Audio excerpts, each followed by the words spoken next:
Coming up, the Brooklyn Nets struggles continue, this time losing on the road to the Houston Rockets, highlighted by their two best scorers, Mikal Bridges and Cam Thomas, struggling mightily from the field. We break down the game plan that worked so well for the Rockets, all coming up next. You are Locked On Nets, your daily Brooklyn Nets podcast. Part of the Locked On Podcast Network, your team every day.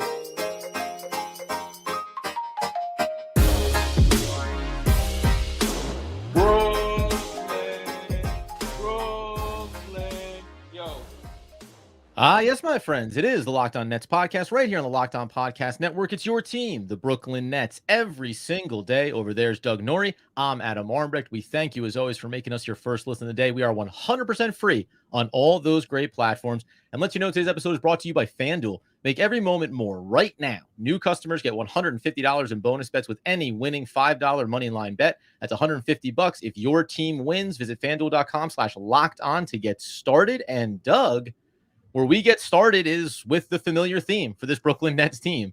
Losing basketball games, okay, fine, but also losing them in a fashion that feels like we are now in a trend territory and far away from a blip. We're spiraling, baby. We're spiraling. Oh, baby. We're spiraling downward. Look, I've been a fan of the Nets since 1958. I've been telling everyone about this all day. Since 1958, been a fan. I don't remember it ever being worse than where it is right now. They've lost 10 of their last 12. The only two wins in there were against the Detroit Pistons, which were basically like must-win playoff-style wins just to save face when it came to their actual just like overall NBA standing. And we just get a lot more of the same. I mean, it's sort of a different kind of loss for the Nets tonight than some of the other ones. So, and we'll talk about what some of the differences were. But on a high level, this continues the struggle, the just ultimate struggle bus that they've been on here for weeks and weeks now. It's been a difficult part of the schedule. We knew that already. These are good teams. The last couple losses at least are very good teams that they're losing to, but they haven't done themselves any favors with other games where they, could have maybe won. And when you don't win the easy ones, the hard ones look even worse. Yeah. And that's, I think, where the Nets are now. So we want to talk a lot about the game and like where specifically some of the struggles are coming from. But yeah, like if you're out there worried about sort of the death spiral, you're not alone. Like the Nets are in a very, very precarious place right now.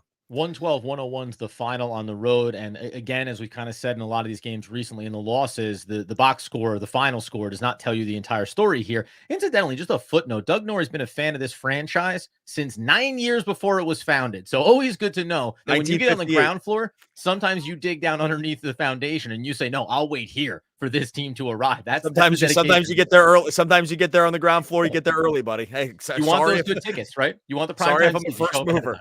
Sorry, now, I'm a first mover. Inside of this game, though, ultimately, where we wanted to start with this is there's things that Houston did in this game that really affected the Brooklyn Nets, and we can talk about that from a coaching perspective later on.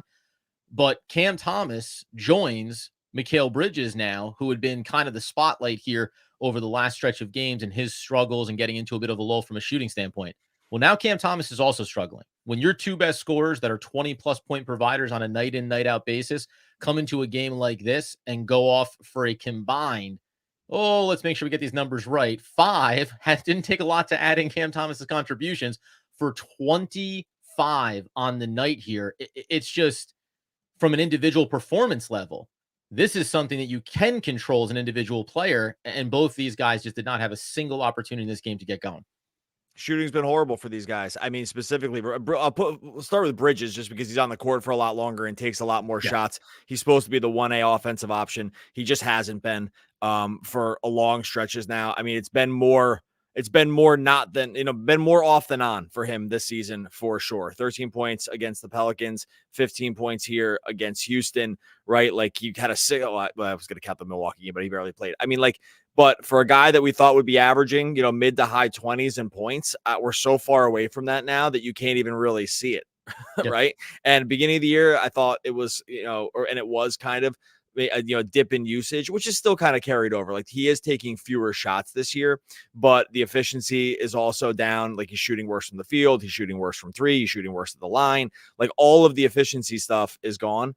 And it's just been a massive struggle. And when he's going to struggle like this shooting, we've said this time and time again, and not all of them are bad looks. Some are pressing. Like I feel like at times he's pressed, but not all of them. Some are just easy rhythm shots that he's just missed. He misses a ton of layups, like all season long. He's missed layups, like literally. Yeah, the basket stuff has probably been the most alarming, right? It's horrible. It's bad. It's horrible. He can't finish the basket, and he really doesn't get fouled.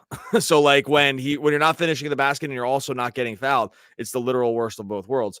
And if this is going to be sort of what happens on a semi-nightly basis, the Nets will just continue to struggle. They can't, like, they don't have enough juice. They just don't have enough scoring.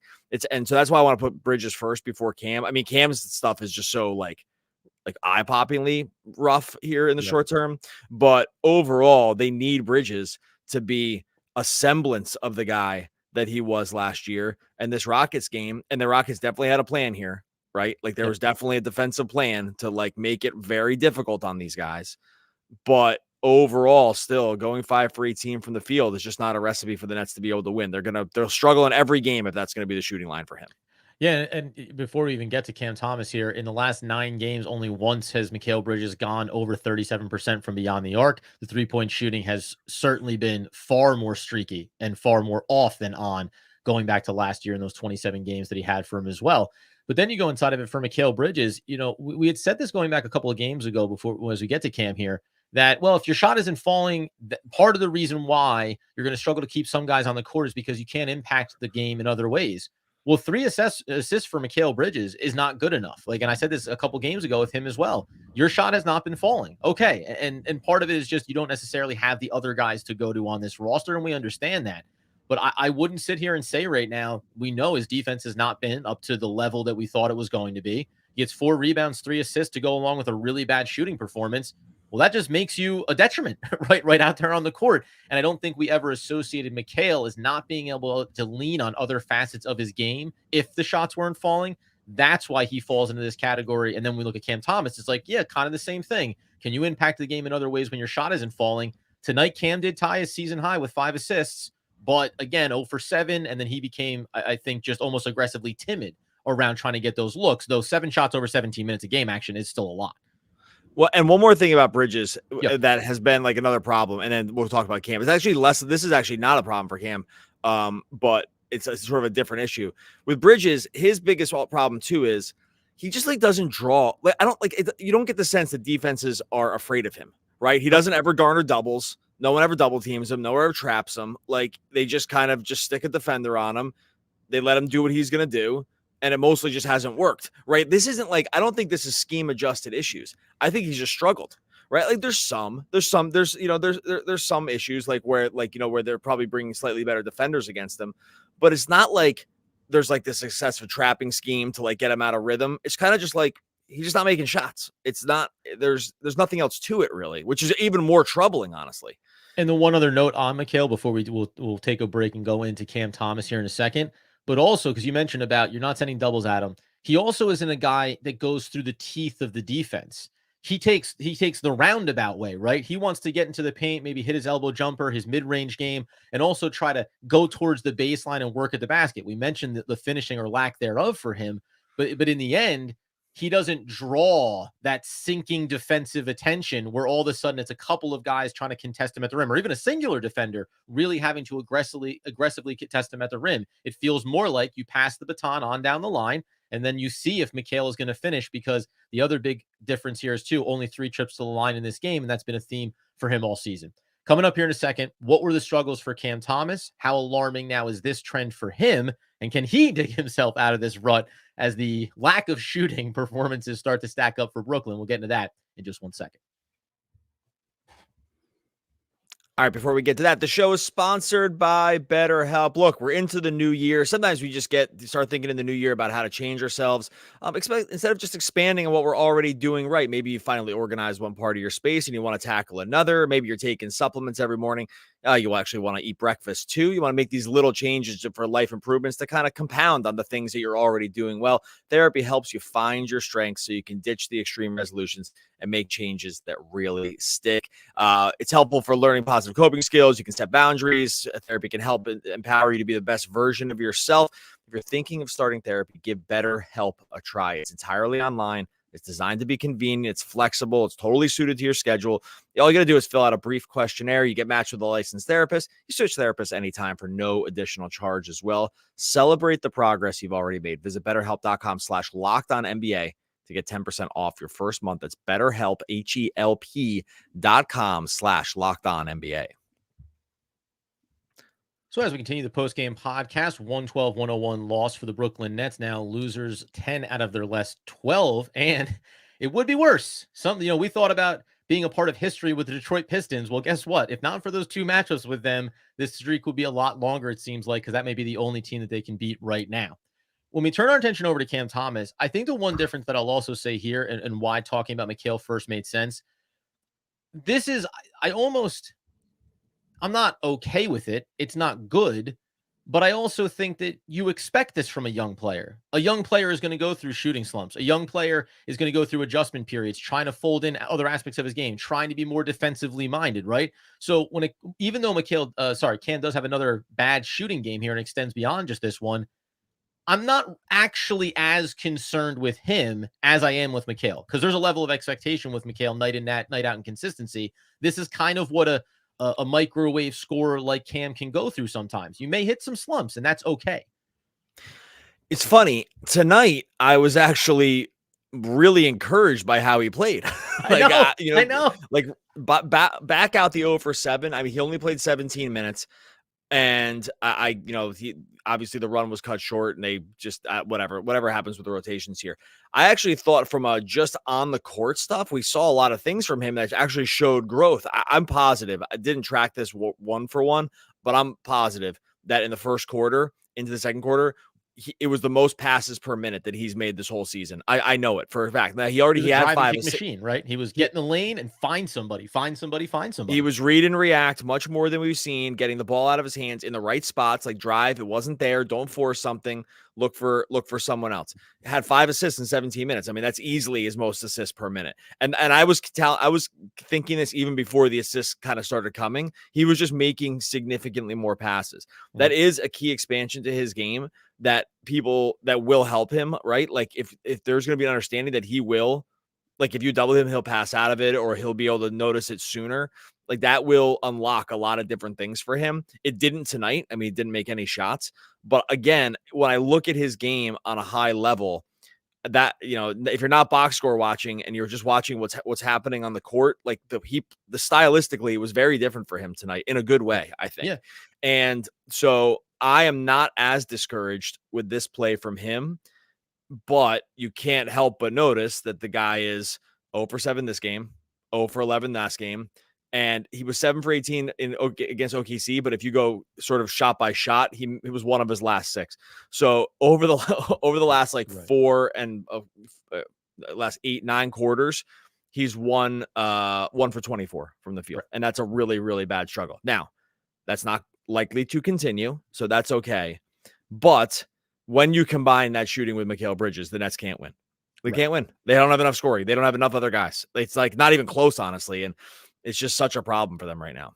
Even in these last few games too for Cam Thomas, just because again, like I don't think that I agree with you. First of all, that his style of play was actually some of the best that I've seen from him so far in his young career. Right, like so different, right? Like you saw it. We're both seeing the same thing here, right? You know what? This is going to be a very small thing. Well, the first point I'll just make quickly is that he also got to the line 4 times and knocked down 4 of his free throws, as he usually does in 17 minutes. So again, the per minute numbers are all actually good stuff.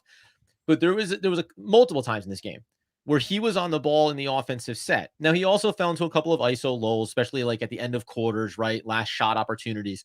But there were several sequences where he was actually doing a bit of directing about clearing somebody out of the paint, wanting to get someone out to come out to set the screen for him. Typically what we've seen and what's been frustrating in his development is when Cam gets on the ball, it's Cam time, right? And everybody else kind of gets caught waiting to see what the end result is going to be and trying to attack for boards or rebounds. This felt like he really was in the flow of the offense, including trying to get some guys into position and maybe help set up where he wanted to get that to go. So from just a learning perspective, from a development perspective, it does look like we saw something here tonight where Cam Thomas is now more comfortable. And maybe that is just what it is for him so far in his career. He's still trying to get to the place where he feels confident enough that my number one bag is shooting. So for me to go away from that, I need to feel like I really have a grasp on where I'm going to go, on where other players are going to be, because nothing looks worse for a shooter than passing up good looks and having turnovers, right? Passing up good looks and making careless plays. So there was something in this game that did just really feel positive for him on an individual level, in spite of the shooting woes that he's going through right now. And yeah, that's a great point. Like if there's going to be growth in his game, what you would expect, like if he's thinking about a different aspect of the game that he's really never thought about too much, which is like passing. And by the way, I know it because he never passes. Like the guy's really never passed for the entire time he's been in Brooklyn. And if you're starting to add this new element, it makes sense that there would be some bumps in the road. But the discomfort and the downside, the short-term downside, is what should pay off long-term gains if he continues to do it. So this part of the game I'm actually have a lot of patience for. If it was honestly, if it was like 0 for 18 and no assists and no passes, we'd be having a different conversation, right? But it's just not that. And we just you have to, that's just where it's very important to watch the games too, and to see like sort of what's happening on the court, and know that when you get down to the box score, it looks awful, right? 4 points on 0 of 7 shooting. But if you watched it, you just know that there's something else happening. One more thing about the shooting too, because I want to get into we wanted to get into the Şengün defense. Congrats to Ime Udoka, Udoka. Like it's so brazen. It's amazing. The defensive scheme that they ran against them. It's almost insulting. I mean, it is insulting in many ways. It's insulting, but correct. It's like the correct insult, right? It's exactly what you should do as a coach, which is you got one guy out here, you shoot all the shots, Dorian Finney-Smith, and we'll see what happens, right? Like Dorian Finney-Smith shot 10 shots in the first quarter. His like season high was like 14 or something like that, because they played drop defense and just said, have at it, Hoss, and take all the shots you want. No one else gets any. You can take all the ones. It was so brazen, and it totally worked. And you just kind of love when you see stuff like that. Like you don't love when it's against your team, but it's just excellent coaching. And I thought the unfortunate part about that too was because it was 100%, and the Nets bought into it. And at a certain point, you think Dorian Finney-Smith can knock down 3-point shots, right? So all it takes to force the adjustment back is a couple of those looks go down, and you maybe force Houston to make a change, or they continue to live with it because you say, fine, if we're gonna lose on a heater night from Dorian Finney-Smith, so be it. There was a sequence in that first quarter, though. Dorian Finney-Smith misses his first 2 wide open shots, and he immediately switches and starts going at the basket when he gets the ball on the perimeter, whether there's a defender there or not. Gets 2 quick layups, very good. Hits his next 3-pointer, and then goes completely cold again. And it was one of those things too, where whether it's on a coaching level or on an individual level, of sometimes, we always say, hey, wide open looks, you'll take them every time, you live with the results.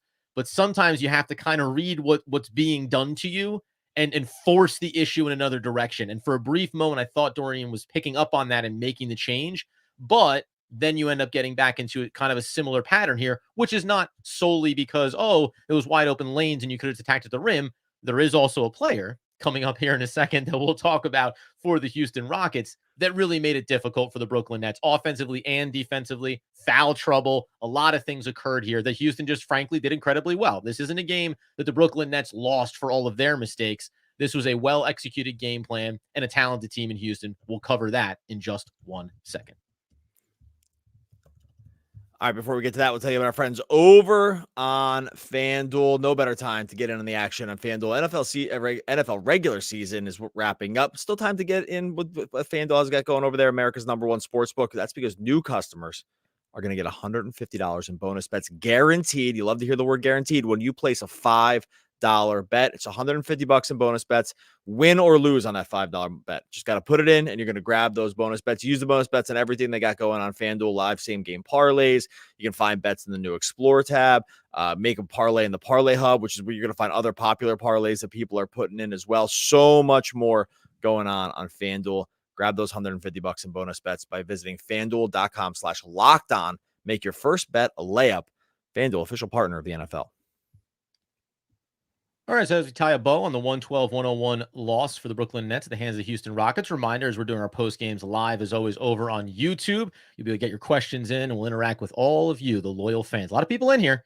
Misery loves company, Doug, as we always like to say, and we'll get into that following the conclusion of this episode. Before we get specifically into player performance for Houston, last note on the coaching and that matchup and those decisions that Houston made that really flustered Brooklyn. Yeah. The one last thing about that Vaughn did make a rotational change in the second half where he actually subbed out DFS really fast and brought in Cam Thomas to punish them in pick and roll and to get Claxton in the pick and roll, instead of having Şengün just be able to sit there and not have to like really cover anybody on it. So like it didn't really work. But it was a change, right? It was a recognition of like, hey, we can't keep letting this happen. And so I know, look, we digged Vaughn for a lot of different stuff. Like that was a move to kind of press the issue back the other way. They were at like sort of no hope at that point anyway. But anyway, we can move into the Şengün piece. But I did want to nod to there was an adjustment around that. It just was way too little too late, probably. Yeah, and it was a little bit of an eye-opener, a reminder about what are the limitations of a Dorian Finney-Smith. Well, here's an example of it, right? He's not going to be able to necessarily make that adjustment for himself and start to punish that team.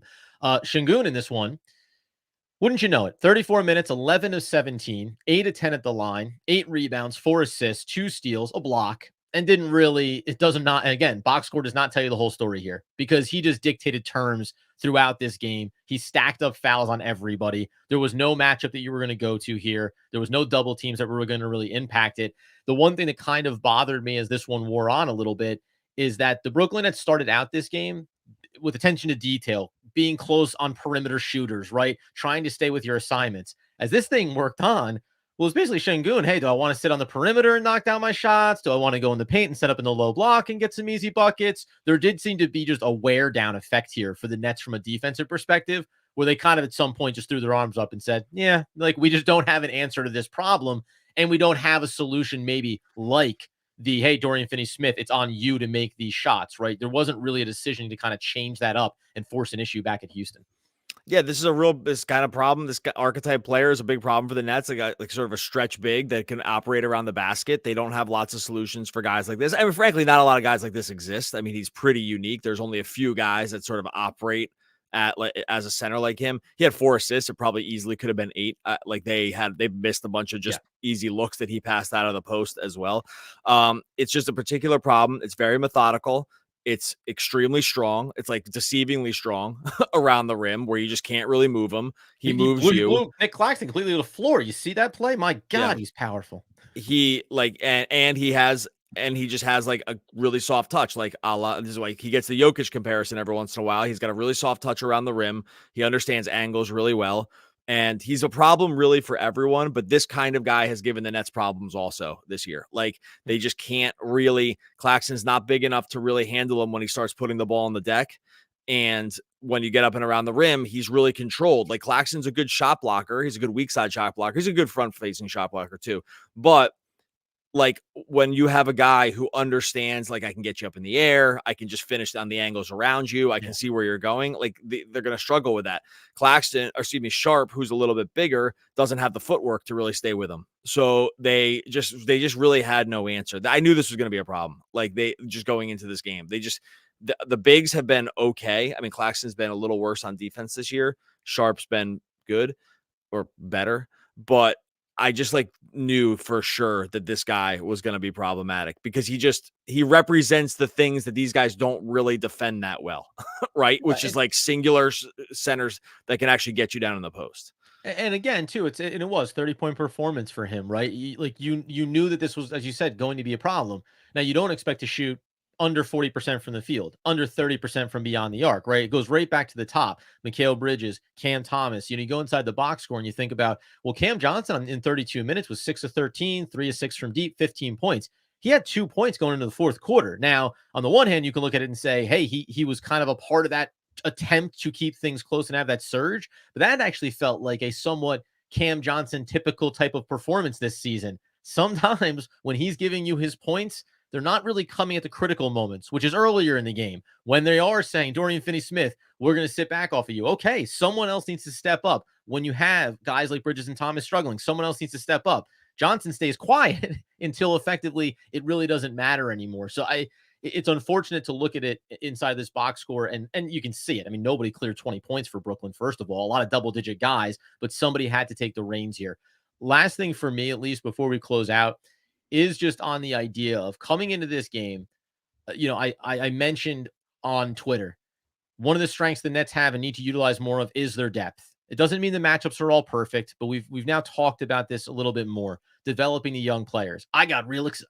Excuse me, got real excited and choked up when Jalen Wilson came in the first wave of subs off the bench. Now, Watford ends up playing 20 minutes in this game, but Wilson doesn't see the floor again until garbage time and only plays 5 minutes. Now, Brooks has had some cold shooting performances, whatever.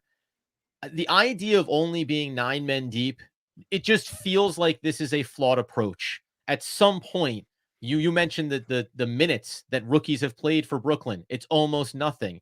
And Wilson really being the prime example is a 23-year-old rookie. Now's the time to see what you have in him, and there needs to be some dedication to that. It's the same thing we talk about with Cam Thomas from a high level. I continue to be a little bit surprised that you're not willing to go deeper into the rotation just to see what else do we have here, what other combinations could work. And at worst, after a losing game like this, you could say, but we did see some nice things from a couple of young guys that we can carry forward.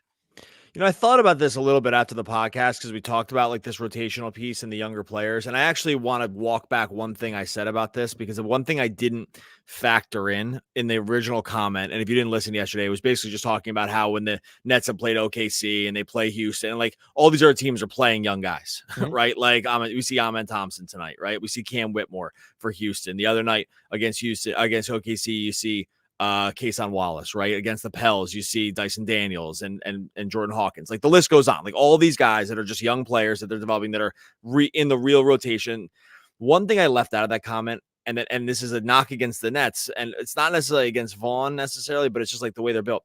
Those other teams are built a little better to withstand the growing pains from young players because they have such high-end talent that they can pair with those guys at times that it keeps the floor so high that you can, like, the leash is longer about being able to play some of these dudes, because it's like, yeah, I can play. I'm going to make this up because maybe these rotations don't. It's like, yeah, I can play Kason Wallace, but it's like, I also have Shea and I have Lou Dort and I have all these like other dudes who are just like really Jalen Williams, like who are just going to make up for the problems that are presented. Right. And the Nets don't, because the Nets don't have those guys. I can sort of understand the reluctance to do it because it is going to look so bad. Right? Like you just don't have the floor raisers around them. And so that's the one difference. I still want to see the young guys. I'm just saying there is like one slight difference here, which is those other teams that do it, they pair them with like super high level NBA guys. Or you just know those super high level NBA guys are going to come in and make up for the mistakes later. Right? Like, and then Nets just don't have those guys. And by the way, I had that thought around Fred VanVleet tonight, because whatever he is or is not, he'd be the best player. You would take him first from pedigree, experience, championship experience. And he's the kind of guy, because he is also the on-ball point guard and he sets the table. You can look at him and say, when these young guys come in, you're going to kind of rein them in, right? You're going to keep things under control, keep the game flowing in the right direction. And I do agree with you. I want to see the young guys for Brooklyn all the way down the line.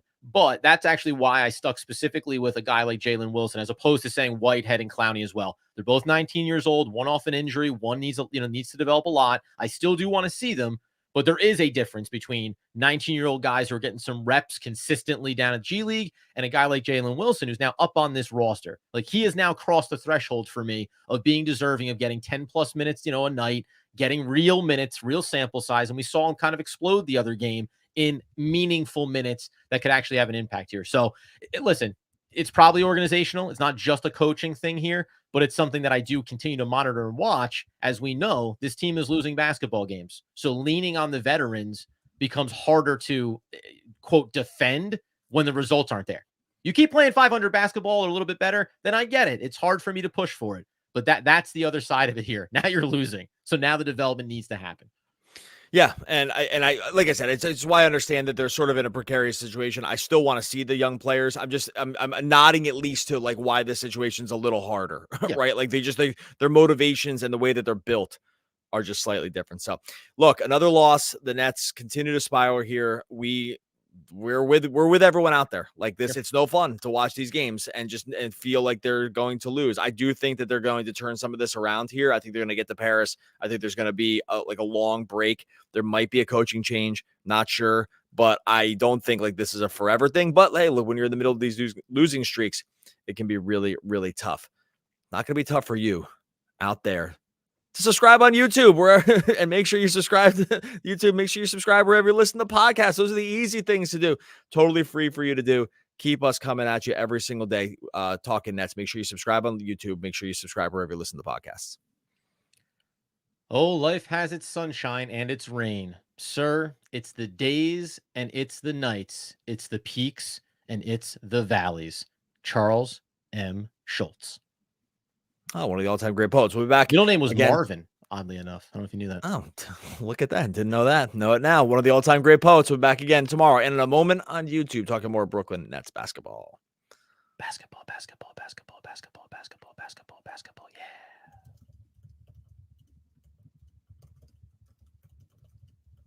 When the post-game podcast ends, the post-podcast begins, covering everything from the most recent game and your questions from the fan base. And tonight, the Brooklyn Nets are in danger of falling out of the play-in rankings.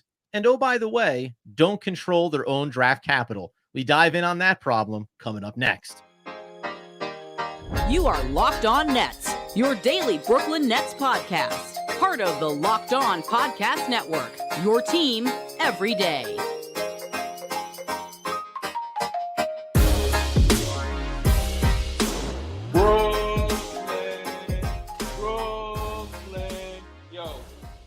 Yes, my friends, it is the Locked On Nets podcast right here on the Locked On Podcast Network. It's your team, the Brooklyn Nets, every single day. Over there, you find Doug Norrie. I am Adam Armbrecht. We thank you, as always, for making us your first listen of the day. We are 100% free on all those great platforms, and let you know that LinkedIn Jobs can help you find the qualified candidates you want to talk to faster. Post your job for free at linkedin.com/LockedOnNBA. That's linkedin.com/LockedOnNBA to post your job for free. Terms and conditions, why they do apply. And Doug, as we dive in, welcoming everybody live on YouTube at Locked On Nets for all your quotes, questions, quandaries, and complaints. We did start thinking about how this losing streak and some of the other teams in the NBA Eastern Conference could start really weighing on the Brooklyn Nets and this outlook if they can't get themselves back on track. Yeah, we talked yesterday, well, briefly, depending on when you're listening to this, if you're listening on YouTube or if you're listening on the podcast feed, which is coming a day later, we talked about this already. The Nets are in a super precarious situation with where they stand now in the standings, and things are not going to get easier here because the motivations around the Eastern Conference are just clearly shifting, and the talent might be shifting also in a way that's very, very detrimental to this team.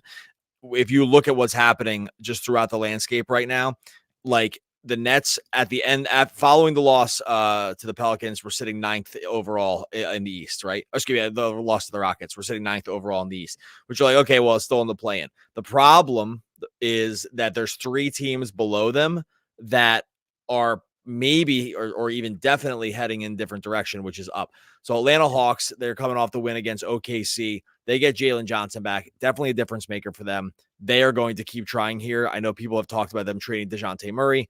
They're not bottoming out, and they have talent. Trey is a good player. I know people dig him all the time. He's an awesome player, and Jalen Johnson's a great fit there too. That team is going to start making moves. Also, you get Toronto, who trades for IQ and RJ Barrett and is going to start them and has already said, hey, we're going to give this a month and see how it works with Siakam. We might re-sign him. Like, we'll see how this goes. That's going to be a team. They just won again on Wednesday. That's going to be a team that's definitely going to be wanting to win also in the short term. This is very problematic for the Nets to really stick around this playoff picture. They kind of needed also a couple of these teams to wave the white flag also as well. And that does not appear to be the case. And that's going to be a problem for Brooklyn. And already on top of that, I mean, we know at the top of the Eastern Conference, all those teams, the Celtics, the Bucks, the 76ers, the Miami Heat have gotten themselves on track, obviously. But when you introduce Orlando and the Pacers, right, both 19 and 14 right now, there was a world coming into this season. We kind of talked about, Pacers and Nets maybe kind of in that pecking order around the 8th and 9th seed. As those teams start to put some distance between you, I mean, the Eastern Conference just looks more competitive now, right? It's 19 and 15. Down there in the 8th seed right now with the New York Knicks. And then you mentioned some of those surging teams. So it does put the Nets in a precarious spot here. When you look at the last 10 games for all of these teams, they're all 500 or better. The Nets are the only outlier here going the wrong way. Orlando Magic have struggled over their last 10. The other side of this too, as we know, is that the Nets don't have any of the control over their own assets. So they can't necessarily make that trade deadline decision, regardless of what the return is and trades they could make. Get rid of veterans, Dorian Finney-Smith, Royce O'Neal. We've done this list, chapter and verse. Okay. What does that mean? Right? What does it mean to bottom out? You're not going to have control over your own draft capital. And I think it then gets you to the point of, what is the decision you make then? Do you get overcommitted to wanting to salvage this season? Or do you just stop thinking about the bad decision you made, trading all your picks away to Houston for James Harden, and just go, it's over. We made that choice. There is no getting them back. And we talked about the one scenario where we trade Mikal Bridges to Houston to get your picks back. Guess what? Houston goes, oh, we don't have to do anything. These picks are ripening on the vine as we speak right now. This is the other problem with even that like one scenario, which we all thought was like super unlikely anyway, right? Was just to trade it for the Knicks, which was to all of a sudden, like, now Houston looks at these picks and they're like, oh, that's gonna be a lottery pick. The Nets are headed for the lottery here, and we're headed back to like this, sort of that Boston situation from years ago where it was like, oh, hey, they're going to be awesome picks for the Celtics that they're going to be able to remake their franchise on, which they basically ended up doing. And that's the situation that the Nets are in now. It's a very, very scary spot. And it just doesn't make you feel great to look at where these other Eastern Conference teams are and know now, like when you're even scoreboard watching on some of them, like Toronto, like Atlanta, like I said, they just beat OKC. Like that's a nice win, right? Like Toronto just took care of Memphis with Ja back. Like these are kind of quality wins, getting on their ledger with teams that have motivations. And I think part of what we were counting on with the Nets, and it probably was incorrect, was that there would be more teams that kind of lost motivation as the season went on. But I just don't think that's going to be the case. At least now, January 3rd, a month before the trade deadline, month and a few days before the trade deadline, like that appears very much like it's going the opposite direction. Coming up here in a second, I'll explain a small silver lining about more competitive teams around the NBA for the Brooklyn Nets, and also some clarifying language from Woj on how the Nets feel about Mikal Bridges and expectations for the Nets fans as we get towards the trade deadline. All right, before that, we're going to tell you about our friends over at LinkedIn. At the start of the new year, every small business owner is asking themselves the same question: what's the one move I can make that'll take my business to the next level in 2024? LinkedIn Jobs knows that your success all depends on the team you surround yourself with. That's why LinkedIn Jobs created the tools to help you find the right professionals for your team faster, and you're going to like to hear this, for free. LinkedIn isn't just another job board. It's a vast network of more than 1 billion professionals, which helps make it the best place to hire. Hiring is easy. You have that many quality candidates. So easy. In fact, 86% of small businesses get a qualified candidate within 24 hours. LinkedIn also knows that small businesses are wearing so many hats, might have the time or resources to hire. Thankfully, with LinkedIn, the process is intuitive, quick, and easy. Post your job for free at linkedin.com/LockedOnNBA. That's linkedin.com/LockedOnNBA to post your job for free. Terms and conditions apply. All right, so as we continue the podcast episode, we will get into that right after Doug lets us know one more fun fact. Yeah, I'll also let you know the show's brought to you by BetterHelp. Right now, we're heading into the new year. We're obsessed with how to change things for ourselves instead of just expanding on what we're already doing, right? Lean into the things that you're already doing, right? Maybe you're just organizing your space. You want to tackle another. Maybe you're taking supplements in the morning.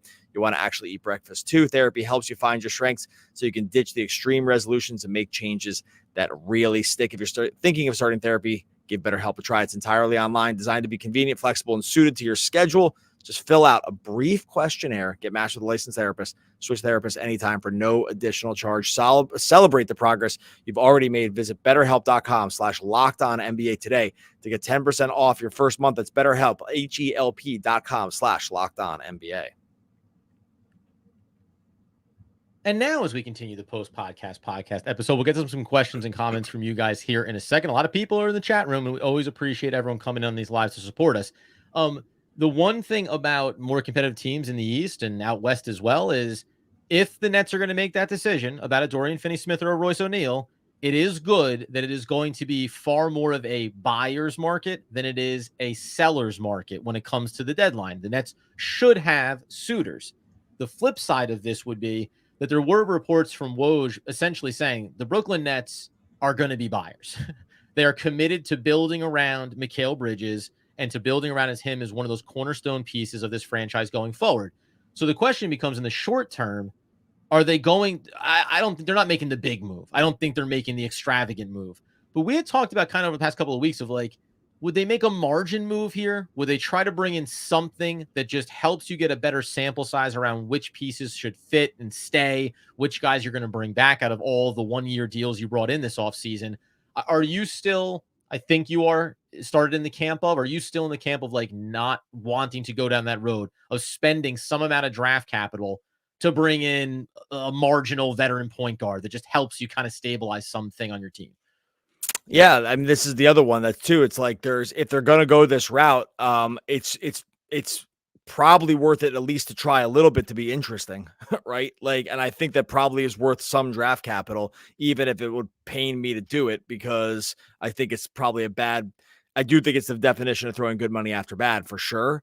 Right. But this is also a long timeline here. The draft pick situation is like this for years now for them. And so I just don't know how you can do it any other way. I think they're probably going to be forced to probably spend a pick or two or more to get in relevant players around Bridges, if that's going to be the plan, just because I think the timeline is just too long. If it was a 1-year thing and you could just wait on 1 year with these Houston picks, I would think about it differently. But it's not 1 year. It's like 3 years, right? It's between the swaps and the picks that they owe. This is a multi-year problem. Like, this is going to be a problem for years. And with that in mind, you probably do have to use some of the capital to just to put butts in seats and make the team interesting. Otherwise, it will be a lot of what we're looking at now. And I just don't think that's an acceptable basketball product. And I think that's the problem. And that's what I wonder about the decision that they'll make here. One thing in terms of not having control of their own picks, I'll highlight Jeffrey here. This draft class is trash. I wouldn't be worried about giving up a lottery pick. I will say that in this moment, the outlook on the 2024 where the Nets don't have their own pick, it does not look like a particularly strong draft class. But that's kind of a micro statement just around, it's your choice to do whatever you want with the assets that you control. Not having it still leaves you in an in-between waters where you don't get to make the decision and say, this is the path we want to go down, for better or worse, right? We don't get to make that choice now because we don't have it anyway. Now, maybe forces your hand into being interesting and bringing in a player. So you know what's worse than a first-round pick in a bad draft? No first-round pick in a bad draft. like it's that first round. I get it that not all drafts are stocked and absolutely loaded, but the Nets are also in this situation where they need every pick. Yeah. Like, they need extra picks now, and they're the opposite because they need to have so many bites of the apple to try to claw back some talent, of which they have very little, right? Like high end pedigree talent, right? They have guys we like. I get it's not that. It's mostly like they don't have any there's no superstar on this roster at all. And really there's two ways to go get superstars. You trade for them or you draft them. Right. And the trade for them costs you an absolute ton because most people already know they're basically superstars or close to it. Or you draft them. And the Nets don't have the ability to draft it. So you got to overpay in the trade market. But how do we know? They already did it. And by the way, the free agent piece, like, that is so rare now. Like the KD and Kyrie free agency thing, it just doesn't happen. These guys all extend and then they wait later to figure out what the plan is. Like, it's just these superstars don't hit free agency, like unrestricted free agency. They just don't. So I get it. This draft class isn't amazing. You'd still like the pick. Yeah. Like you'd like to try. And Jonathan, who highlighted the Woj information, reminded everybody about the Woj information in the chat and building around Bridges. What is a key player Brooklyn could go after at the deadline that's reachable in terms of it? And the dovetail of this for me is, while I accept that can be the premise for the Brooklyn Nets, that they did signal this, can go back to the offseason. They wanted to compete. They wanted to go for the playoffs. So in that regard, you look at the current state and you go, okay, how do we fix it? How do we improve? Because that's still the goal here. The one wrinkle about it to me is, if you want to go after kind of a higher level guy, this is where the Nick Claxton factor does come into play here. because if you don't want to give up everything in terms of your draft capital, then you start to think about restructuring your team, making it better, making it different, but trying to restructure this team a little bit on the fly here to get this back half of the season to be an indication of where you can go for the next couple of years with Mikal and Cam as a part of your core. And you're saying using Claxton as a trade piece. That's what you're Yeah. saying. So you say, hey, he Yeah, and like represents that. a couple of first round picks here in this trade, so we don't have to give you a couple of those Phoenix picks that we'd rather hold on to, right? Right, and it's a little softer landing with him because Sharp has played really well, and maybe Yep. you think Clowney's like a little, half a step closer to being able to play, or like maybe a season away from getting rotation minutes or something like that. So like trading him now that you don't get as high of a price tag because like centers and like him aren't superstars, but yeah, I think that's pretty clear to me that I actually feel like that's almost for sure what they're gonna do is trade him. I'd be kind of shocked if they threw a lot of money at him at this point with the way Sharp has played. I just don't think they have to anymore. And so, and also something that you pointed out, this is going back to when we had Kevin Durant and Kyrie Irving, the stars. You pointed it out back then. Like everybody looks better. It wasn't just Claxton. Everybody looks better when you have superstars on your team because their job is so much easier. And it's that, so much more effective to be able to get your shots and your looks because it's all wide open. Claxton is still a great defensive value, but I think we've seen, right? Offensively, he's still developing and there's still aspects of his game. He likes to take shots at the end of garbage time when the games don't matter anymore. But it does look different now that there is no Kevin Durant, there is no Kyrie, there is no Harden. And you can kind of, I think, sell other teams on the idea of, hey, you've seen the sample size of how absolutely elite he can be on both ends if you have one of those stars already to pair him with. One of the teams, I'll just throw this out here now for the sake of fun. I think the Charlotte Hornets actually would be a good team for it, not only because it's a little bit of a homecoming for him because he's from that area, but you already have a star on that team. You want to bring in more. You want to get young talent around him. Like that's actually a team that I think would make the kind of move like that. That's more about their long term than it is about a short term team looking to go to the playoffs this year and make a run. You mean for Claxton? Yeah. Oh yeah, I think I disagree with that. They have Mark Williams there and they had Nick Richards there. I'm not sure they'd be in the market for it. So I think I'd push back on that a little bit. But overall, the conceit of like where he to get traded, I think that they really should push for that at this point. Like they have to try to take whatever they have, like anyone with value, and try to turn it into something, especially when they have a guy that can kind of come in and play. Like right. Dinwiddie's kind of tanking his value. I'm not sure what's going to happen here with him, right? I'm not sure what happens with I think the veteran guys like DFS and Royce will still have a landing spot, right? I don't know if it's not going to be anything amazing. It's going to be to some contender. So the first round pick's going to be bad, like basically a second. But like in general, I do think we end up seeing that move. I have a couple starred here that I can bring up, but go ahead. No, the last note was that on when it comes to Dorian Finney-Smith, when it comes to Royce, I think the other thing between now and the deadline that this team is going to continue to struggle from a wins and loss standpoint is getting Lonnie Walker healthy and back on the court, and even looking at a guy like Dennis Smith Jr. Like I like both these guys. We like both those guys. They're both on 1-year deals. If you don't think that they're a part of that long term, and specifically with Smith Jr., where there's just injury history does follow him, again, grab the value you can get on these guys right now, especially if you want to start to look to some of the younger players, or if you're going to make moves. If you're going to make moves for a key name, a bigger name, well, these other guys matter. These role players are showing that they can be valuable to other rosters. Let's throw up the first one you had here, Start. You said this starting lineup was good. How dare you, Doug? How dare you? Not only did you lie to us, you insulted our intelligence. Well, look, the starting lineup was the best. That 5-man unit was the best 5-man unit they had. It's not me saying it. I mean, all the numbers say it. It passed the eye test too. Like that's not. It was not even a hot take. It's like that's just true. That's just what it was. And conflating the idea that it's like a good NBA starting lineup or it's the best lineup the Nets have. I mean, those are two totally different things, right? Like, is the starting five a high-powered top lineup in the league? Dude, of course not. But when it comes to like optionality around what the Nets have, was that lineup clearly the best? Yeah, of course. Like that's just not even that's not even like a hot take. I can be dismissive of this, I think, to some degree. Now, that being said, we also said I probably wouldn't even run out this lineup anymore. Like I was like, let's try DSJ so we have some point of attack. Like let's swap, try Cam Thomas for Dinwiddie. Like try different things. I don't think pairing Dinwiddie and Cam Thomas is a good idea. Like that's been a total epic disaster. But they ended up paired out there tonight with Mikal Bridges, and then they get paired every game. They get paired every game. It gets slaughtered every game. Like it's like one of the worst combinations they have. It's not an anti-Cam or anti-Dinwiddie thing. It's just like the pairing of those two doesn't work.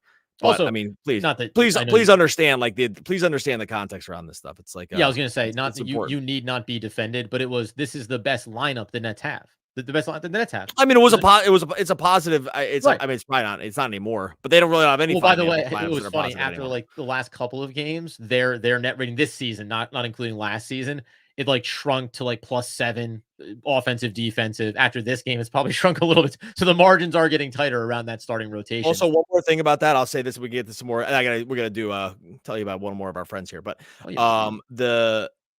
I've seen a lot of people push back on like net rating is garbage, which I find absolutely hilarious because like I saw someone and multiple people have said it here too. It's like, oh, net rating sucks. I mean, net rating is like literally just like saying the scoreboard sucks. Like net rating is just the points you score per 100 possessions versus the points you allow versus 100 possessions. Like Right. it's not even really analytics. It's just legit like a different way to look at the scoreboard. But Are you winning or losing? well, but it's meant to regress for pace because like you do it per 100 possessions. So because some teams play faster paces, so it's better to look at that than points allowed because some teams are going to allow more points because they play a faster pace, right? So like you Right. use net rating to get everyone down to 100 possessions so you can actually more clearly look at it. It's like frankly, it's a better version of the scoreboard. So I always find it hilarious when people say, "Well, that's like analytics and it sucks." It's literally the scoreboard. If you just did the scoreboard by 100 possessions, then not. So just like, I don't know, get clued in. Coming up here in a second, Doug will continue dispensing wisdom to you, the fans, and also a trade target, a lineup suggestion, and questions about Jacque Vaughn. We'll go into those fan questions here in a moment. All right, first we're going to tell you about our friends over at Hungry Root. Look, it's 2024. You're trying to eat healthier. Look, we're trying to make those New Year's resolutions because being healthy is important. You want to be nutritious with what you eat. This is where Hungry Root steps in and helps you with it. Hungry Root's the easiest way to get fresh, high-quality food delivered to your door. They got healthy groceries and simple recipes. It's all in one place. All you got to do, you take a fun short quiz, and Hungry Root will get to know you. They're going to get to know your goals, how you like to eat, the flavors you like, the appliances you use, and more. They're going to know your habits in and out. Recommend recipes and groceries based on your taste. You can take the suggestions, choose anything you want. It's all there for you. You got fresh produce, high quality meat and seafood, pantry staples, healthy snacks, sweets, so much more. It goes beyond your weekly grocery haul. Thousands of easy recipes that actually put your groceries to good use before they get forgotten and go to the back of your fridge. We've all been there with that. Right now, Hungry Root is offering Locked On Nets folks listeners 40% off your first delivery and free veggies for life. Just go to hungryroot.com/lockedon to get 40% off your first delivery and get your free veggies. That's hungryroot.com/lockedon. Don't forget to use our link so they know that we sent you. All right, as we tie a bow on the post-podcast podcast, a couple more questions here diving in on it from you guys, the fans. One of them here was how confident are you that the guys that the rookies will play past the deadline, post-deadline? I said in the offseason that Jalen Wilson will play over 40 games for the Brooklyn Nets. I'm pretty confident in that because I still believe whether they make a move to bring someone in of a high caliber or not, they're still going to have to fill in minutes. And likely some of these veterans will have to go out to get that done, or Nick Claxton will have to go out. I think there will be minutes for some of these guys. The rookies, though, it's really going to depend on if the Nets continue to push all in, then I think Dariq Whitehead and Noah Clowney are going to have a really hard time getting real minutes at the NBA level.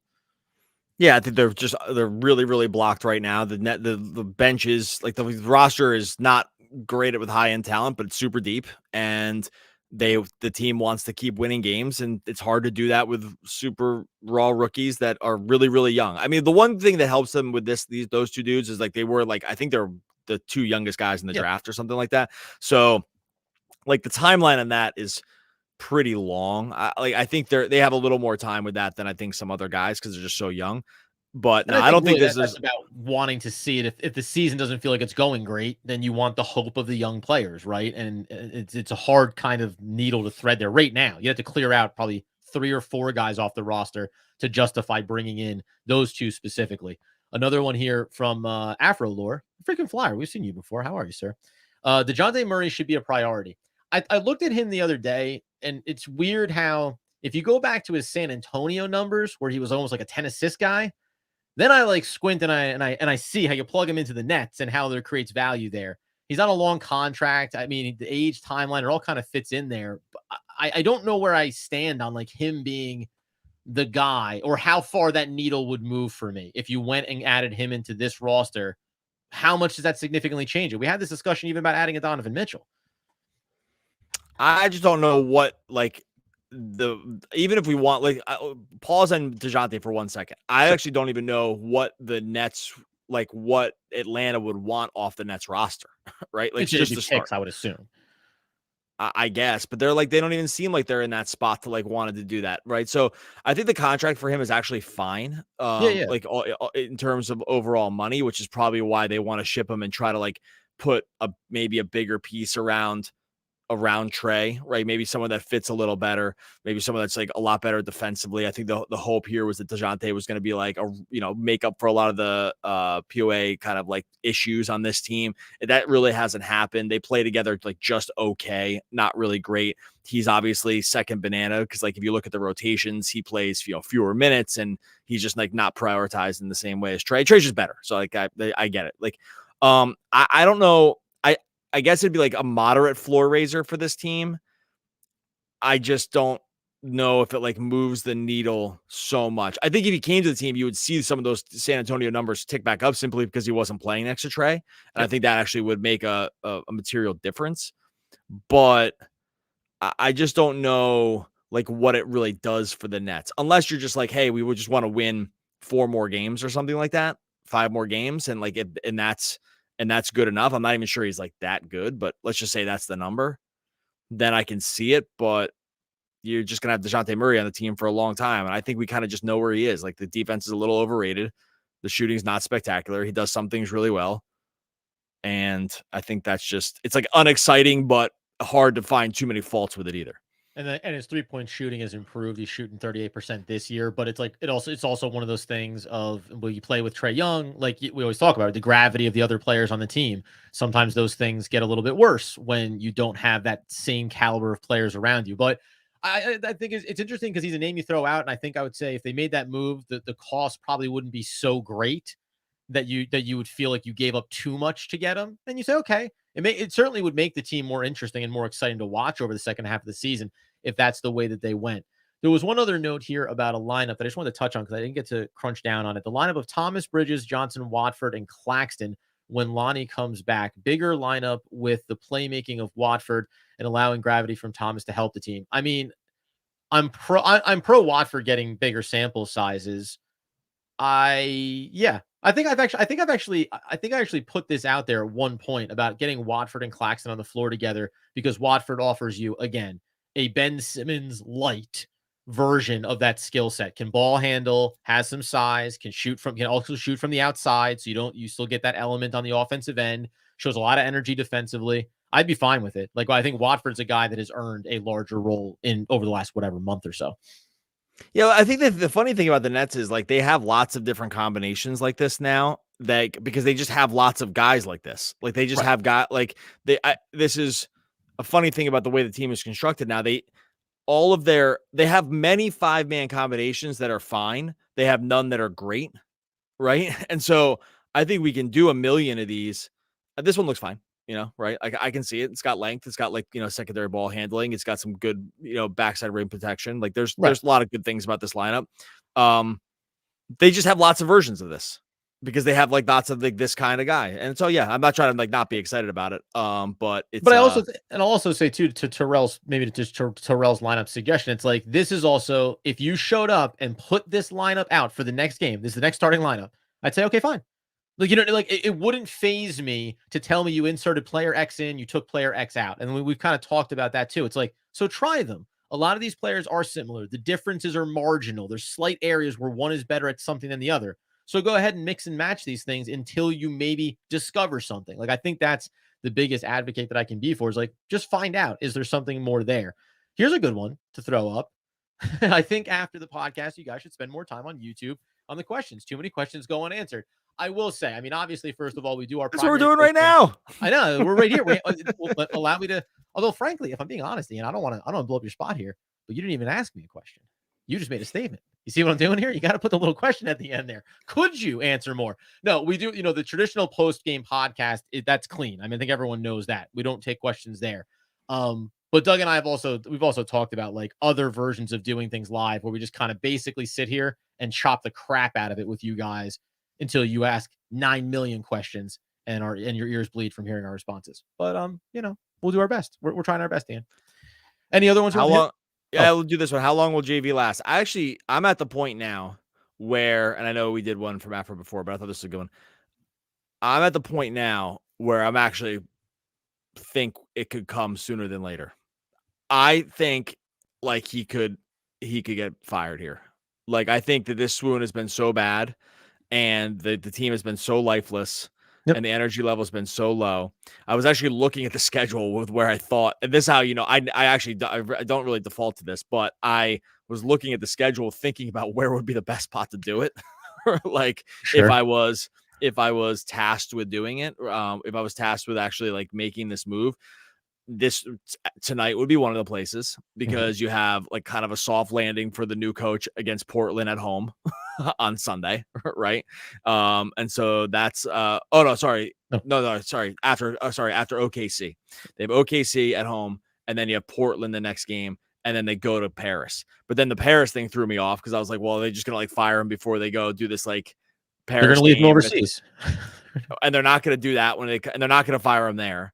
And so, I mean, they might not fire him at all. Like this is also an organization that seems to want to have a steady hand around this stuff. So that's the other part where I actually don't think he's going to get fired. But this is the first time I've actively thought about it. Well, and also one of the things I don't think we talked about too is if you think about this from like, what do you want? Do you want the Nets to go get a player, a name player to bring in and to improve this team, to turn these things around? Well, if you want that, then you're probably advocating they don't fire Jacque Vaughn. Because I think if you fire your head coach, then the likelihood that your team makes different decisions at the deadline, like trading off veterans and going with your development of the young guys, becomes more likely. It's not often. I mean, Atlanta actually did do this when they brought in, who's now currently Quinn Snyder. When they brought him in, it was like they brought him in kind of midseason after letting their guy go, specifically like give him a half a year to figure out a lot of stuff and really sink his teeth into this roster. So maybe you could do that. But I also think that if they let go of Jacque Vaughn, at least in my opinion, in the short term, the remainder of this year, they would probably look internally and elevate one of the young developmental coaches that they have inside their organization. So you're not going to get that sexy name from outside that comes in and solves these problems or something. So depending on where your desires lie around what you think you want this team to do, that should probably inform whether or not you actually want Jacque Vaughn to be fired, regardless of, if it would almost for sure be Kevin Ollie. Like that would be my guess. He would be almost for sure be the guy, right? Like, and I don't know, maybe that's the right move. I'm not sure, but just this is the first time I actually agree that if you fired Vaughn, that like the likelihood of trading for a big name player vastly decreases. I don't think they're correlated to me. Oh, like I think that I don't think of those things as together. Like I might be wrong for sure, but I just don't think that one necessarily begets the other. They're still in the same problem. It's like that Vaughn. It's funny because everyone wants to look at Vaughn as being the major problem, and I get it. Vaughn is one problem of many that they have. They have many problems here. Like this is not the only problem. Like, is he a great coach? It doesn't seem like it. It doesn't seem like he's a floor raising coach in the X's and O's stuff, right? Like I think we're getting a large enough sample size to kind of know that. So that's one problem. If you fired him, you would still have the rest of the problems. Like you would have a roster that lacks a ton of top end talent. You would have, firing Vaughn doesn't get your draft picks back, right? Like firing Vaughn still has $40 million of Ben Simmons, who never plays, sitting on the roster for another year. Like those problems all still exist. A new coach would have to deal with all the same problems. Maybe they'd be slightly better or a decent amount better at handling those problems, but the problems still exist. So anyone that wants to say Jacque Vaughn is like the only problem here, you're lying to yourself. Like, there's just so many problems here. Which brings us one up from John Claude. Every single player regressed under Jacque Vaughn's leadership. Now, there's some easy pushback on this stuff, like when you take two guys that were role players in Mikal Bridges and Cameron Johnson and elevate them into primary roles on your team. You could see, quote, what looks like regression because now they're the focal point of the opposition. Day'Ron Sharpe's developed very well. Like, his game has taken another step. I don't think Nicholas Claxton has regressed under Jacque Vaughn to any extent. I don't know how you felt about Trendon Watford coming in, but he's played well and looked good. Dennis Smith Jr., Lonnie Walker. Now, maybe you think these guys were good unto themselves before they came in the door. Dorian Finney-Smith is having a career year in shooting. He had a bad night tonight. Some guys are having bad nights. Royce O'Neal. I point to the guys that you feel like have regressed. Now, Cam Thomas becomes the poster child for this one, and I get that. And the decision-making from Jacque Vaughn, certainly you can question that and his development, stunting those things. But I really don't have a strong case for him being why that players have regressed under him. I just think that what Doug said, he's not a floor raiser coach. He is not, he learned underneath Popovich. He didn't take enough lessons from him. It's not going to be the kind of guy that takes a roster and elevates them into the best maybe possible versions of themselves. But honestly, the Sharp thing, Sharp has benefited from the changes they made this year, like going more drop coverage and not switching everything has been one of the major reasons Day'Ron can stay on the court for long periods of time because they're playing that defensive scheme. Like it was where he was totally exposed last year. They didn't run the scheme enough and it was problematic. So I'm sorry. I know I'm getting tired. There's always an end of these lives where for some weird reason, pick up a ton of steam as Doug is clearly signaling we could go ahead and tie a bow on this one anytime we want, which I let out a big yawn. And look, man, we're getting 2.5 hours a game and then an hour and 10 minutes of podcast. Man, come on, there's a cutoff point. I'm no spring chicken, right? That's right. I gotta wrap it up. Cut myself off. The bottom line is we always appreciate everybody that comes in. We say it every single time. We try to answer as many of your questions. We want more questions. Never stop asking them. There's Clash, laugh out loud, as he always likes to do. You know what you do. You get us over on YouTube. You get us on the podcast feed, over on Twitter at Doug Norrie, at Adam Armbrecht, at Locked On Nets.